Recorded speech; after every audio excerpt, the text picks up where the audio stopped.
Hi guys, my name's Seb Tudor, I'm the man on the Silver Mountain and welcome back. Now today I kind of want to do a slightly different month in review this month, just because of all the stuff that's been going on and because the stuff for the month in Trump that I was planning on doing was all very similar.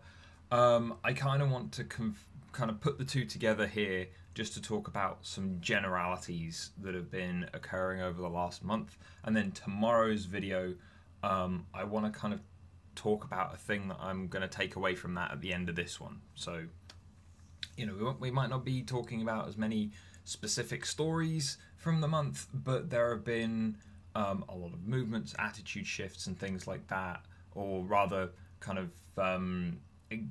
growth of various attitudes amongst people due to certain stories that are kind of concerning to me. And as a result, I want to talk about those first, and then we'll talk about the rest tomorrow. And so ultimately, the things that have stood out this month have been things like the hurricane that's hit the United States, which is now a tropical storm. You've got all of the stuff that happened earlier in the month with kind of essentially Nazis and kind of left wing activists kind of clashing, which culminated in not just things like statues being torn down when they were discussing being removed anyway, but also then having individuals from or one individual, I believe, from the Nazi side of things coming in and running people down with a car, which then, of course, became so much worse when President Trump decided to open his mouth.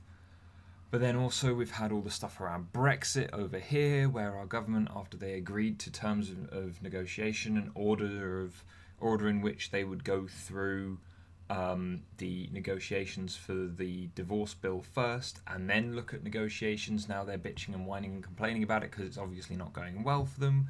They're not releasing information to the public, which is again kind of speaks to the fact that Theresa May wants to act with authority and autonomy instead of actually being accountable to the people that she that she should be leading and representing. And so, as you know, we've got all of this stuff, and the reactions have all been polarizing. Where with the Theresa May stuff, you've got the people going, "Well, no, show us the information, show us what's going on," because if there are more lies, if there are more things coming out, then we would want to see it. And then you've got the other people going, "No, we need Brexit. Brexit is the way forward. This is the way it's doing. Oh, the EU are terrible, and that's what they're saying is correct. The EU, of course, are being terrible, and that's why we're complaining." And so that's caused kind of minor arguments and clashes. But obviously, the one that has caused more in the way of fallout and chaos has been the Trump standing there and demonstrating again his complete lack of capacity for understanding kind of proportions of things, and magnitudes of things. And so in his comments after the individual ran down those people in Charlottesville, he came out and he said that both sides were at fault, and I can understand where he's coming from with saying that. And I'm not even going to go, "Oh, well, yes, the left and right are both bad," because they're both, the extremes of both are taking from movements from the past that they've got nothing to do with and are no longer applicable to the modern world, and so on and so forth. I'm not even going to touch on that. What I am going to say is, from Trump's point of view, anyone protesting, anyone going on a march, going on a rally, making noise, getting in his way, any of those things are bad. So he's like, they're all bad. It's like, yeah, they are for him. Because he doesn't, we know that Trump doesn't leave his head very often. And like the stuff that pours out of his head usually doesn't have much of a filter to it. So him going, "Well, my feelings are that they're all bad because they're all just causing me complications and problems," whenever they get off their fat asses and go and have a wander down the street to chant about whatever it is that they're pissed off about today, Whether they're pissed off on the right side, whether they're pissed off on the left side, whether they're pissed off somewhere down the middle, if they're up and they're out of their seats and they're complaining, then all it means is it's another problem for me. And so he just wants to at least from the press conference around some of his comments and Twitter comments and things like that he gave, the thing that stood out to me was he just couldn't be fucked with it. He wanted to be free and removed of all of these complaining people that just won't let him do what Trump wants to do, and so as a result, it kind of spiraled out of control. But of course, then the other thing that came out of these things was, besides all the people being pissed off about Trump and pissed off about the things, and you had this resurgence in the media of actual neo-Nazis and them getting time for interviews and things like that. And personally, I'm like, fair enough. If they're doing things, then coverage is a good idea, because it allows for them to be exposed for what they're doing and how they're doing it. And it's a case of kind of letting them hoist themselves on their own petard. It's they are going to tie their own noose and hang themselves with it because their ideas don't fit in the modern world. This is the same thing that I say about movements on both the left and right, and any other movement that just doesn't make any goddamn sense, which is, the more you let them speak, the more you engage in discussion with them, the more ammunition they give you to fight back, the more they make themselves look like fools, especially if they don't have any points. Like the number of times that you can look at kind of any number of people on either the left or right, and the more that they rant, the more that they rave, the more they complain, the more that they highlight themselves as either being a malcontent or being entirely focused on something that isn't actually what they're discussing. It just makes their arguments and their points easier to dissolve, and it makes them easy. They're still making noise after the fact, so it makes them very easy to highlight as an individual that can be tackled directly, or part of a movement that can then be observed and worked around, and hopefully over time kind of allowed to die out. But with this stuff, there were obviously people who were very upset about the fact that these individuals were getting airtime on news channels and things like that, who were covering these events. And with that, you've got to start asking, well, which is better? That these people do their whatever they're doing, their protests and whatever else, but also because of the lack of coverage, the lack of awareness provided by that coverage, these people are allowed to organise, gain momentum, go very, very grassroots, very, very out of the way until it's too late and they've already developed a strong enough movement to actually achieve something. A few hundred people walking down a street and yelling and chanting and whatever else, they're only ever highlighting themselves as potential troublemakers and problem causers, in which case they're doing themselves a disservice. And the more awareness that is brought to that, the more those people will then suffer. The more that they will hopefully see the error of their ways as they lose access to things.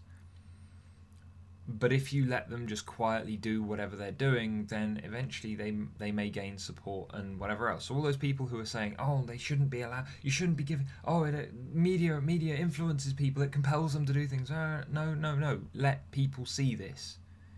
The same way that you need to let people see that war is horrific, so that they can then realize that and go, no, we don't want war, no, we don't want to engage in these things as much, we need to pursue other methods, other ideas, other ways of working to avoid those conflicts and harmful like damaging events that make up war, you need to go, okay, well, we're going to highlight this so that people are aware of it, so that people will see it.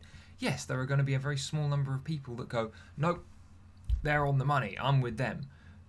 But they were going to be like that whether they were aware of this or not, whether this big movement was being kind of catalogued and broken down in the public eye or not. So if you didn't have that awareness, you would be losing support for the movement that will eventually try and push and squash this ideology and this movement out of existence.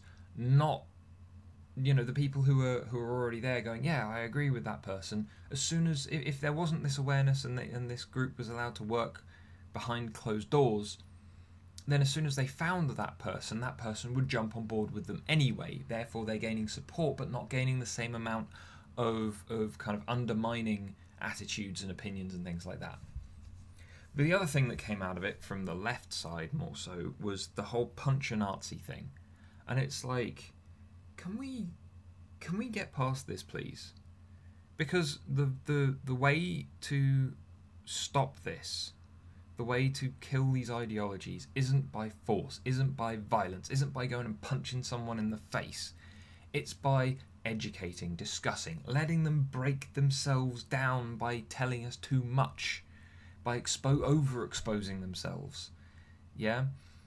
If you want to fight Nazis, then you have to stop fighting dumb with your fists and with your stupid memes on the internet and stuff like that. You need to do it by fighting smart and engaging with these people in discussion so that they are either able to potentially be convinced otherwise, that they are wrong, that they're being stupid, that what they're suggesting is flawed hugely, which, let's face it, it is.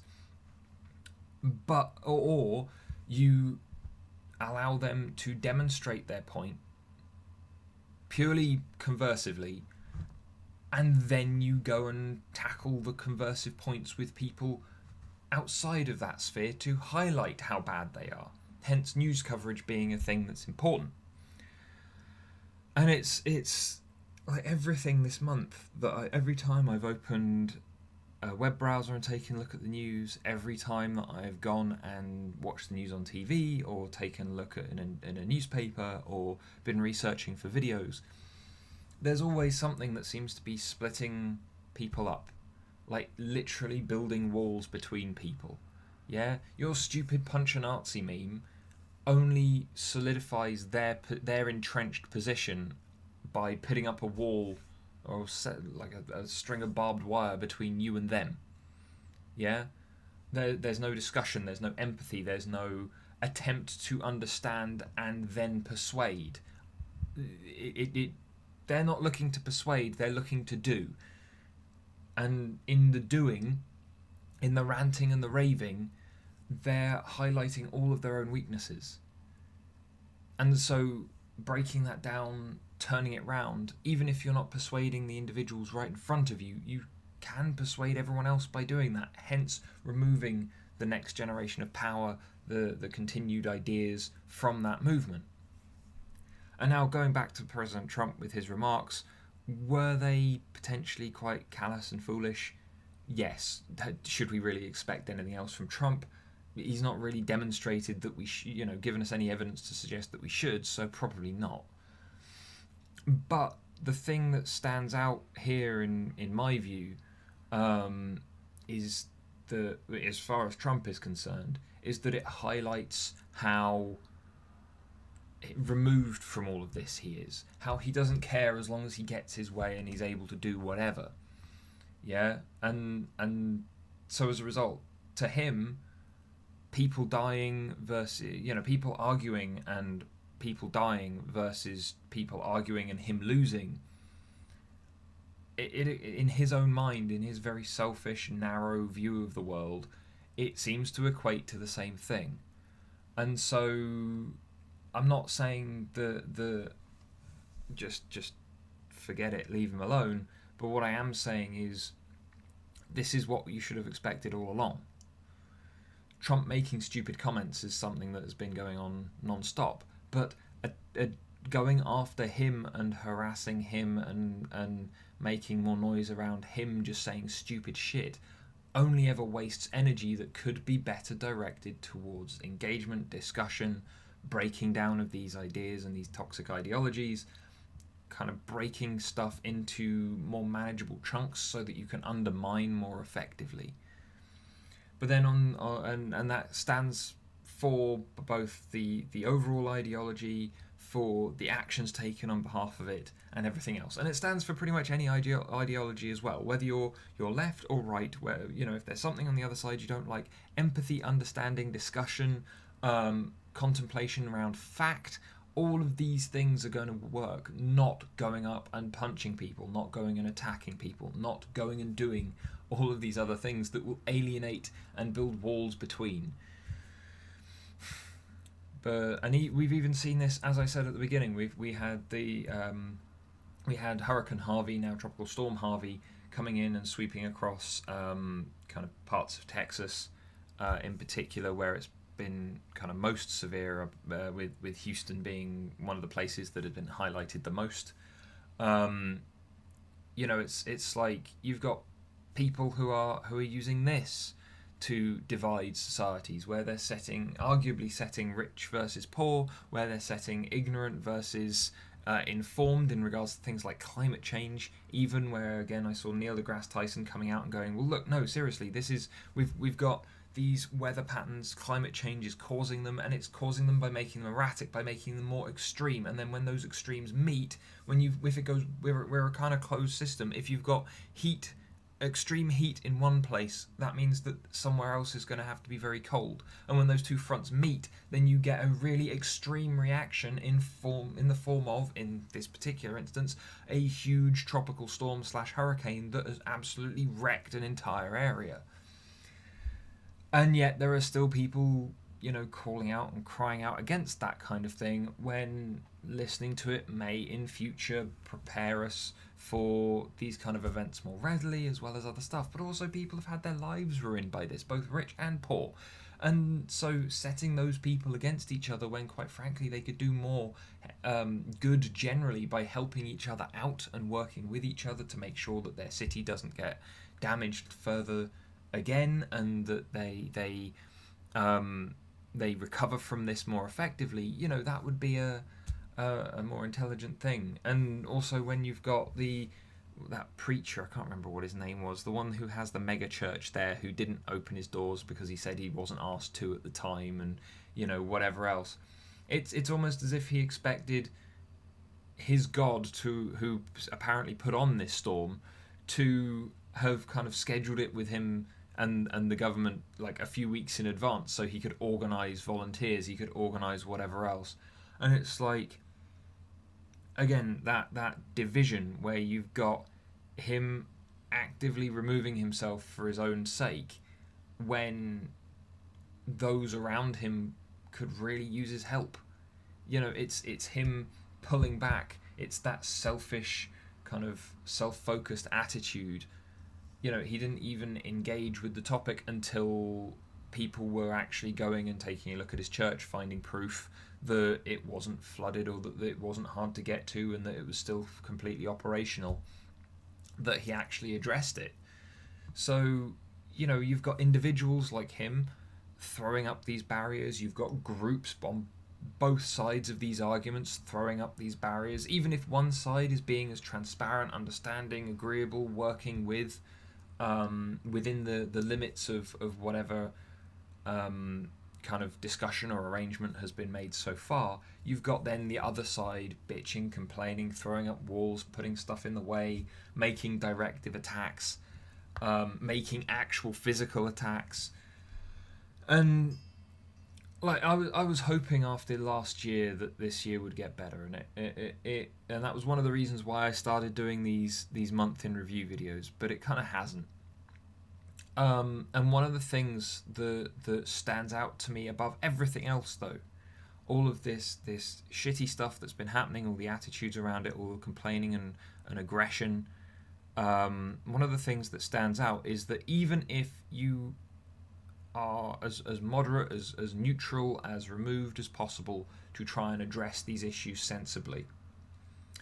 All you need to do is agree with the wrong person on one thing that may be completely reasonable that they've said, and you instantly become the same level of enemy to the person that you're talking to, or the same level of ally as the person that you're talking to, and that only causes other potential problems as you're running forward in certain ways.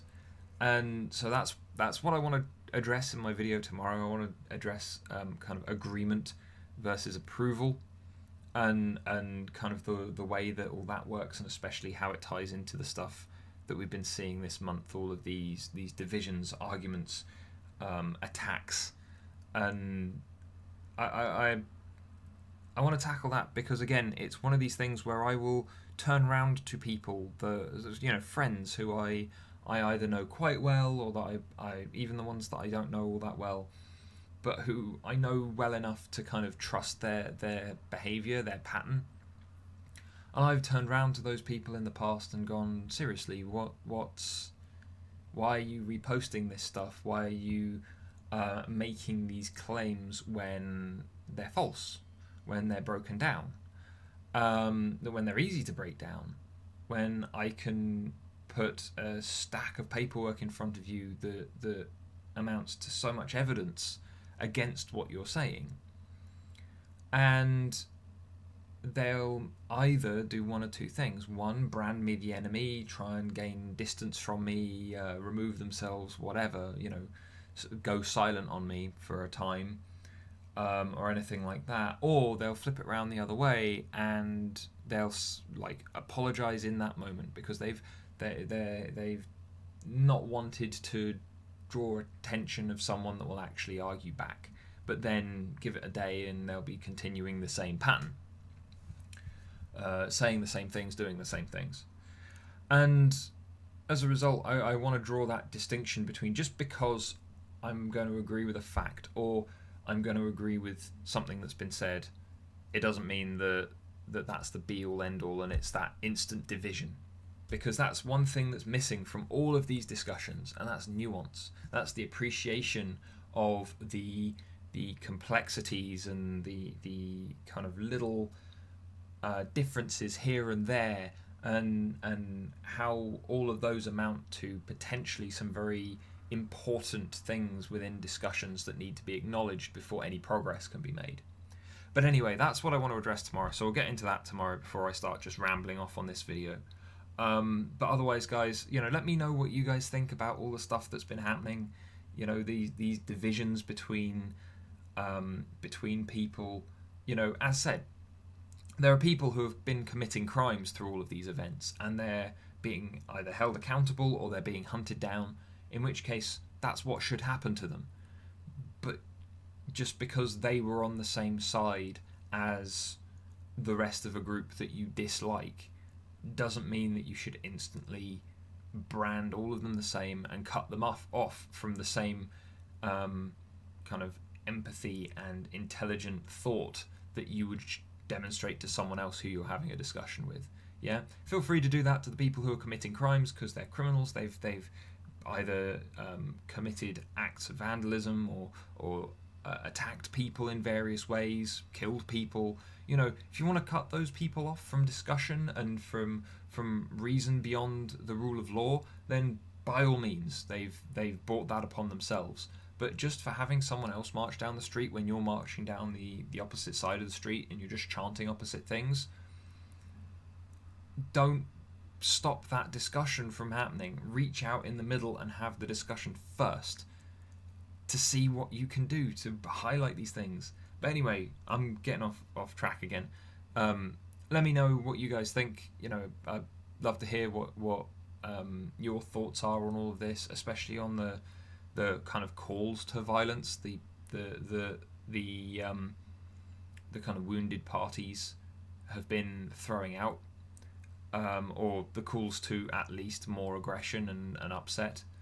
But otherwise, guys, thank you very much for watching, and I'll see you in the video tomorrow. Take care. Thank you very much for watching, guys. If you found this at all interesting, then please drop us a like, share this video, and subscribe for more. And I'll see you in the video tomorrow. Take care.